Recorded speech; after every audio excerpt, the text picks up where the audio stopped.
One rainy evening, a young boy stood outside a small bakery, shivering as he stared at the warm pastries in the window. The baker, a gruff man with flour-dusted hands, noticed him and muttered, "Another kid looking for a handout."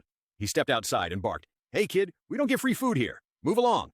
The boy's eyes welled up, but he nodded and turned to leave.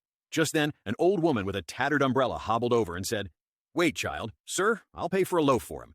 The baker frowned and said, "Lady, you can barely afford your own bread. Why waste money on this stranger?"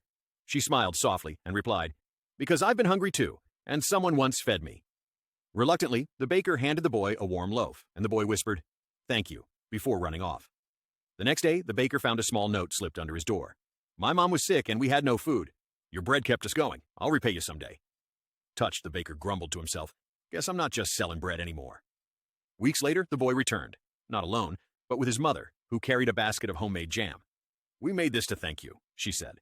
The baker, now teary-eyed, set the jam on his counter and said, "Come in any time, kid." A single act of compassion can ripple further than you know. Drop a heart if you believe in kindness that comes back around.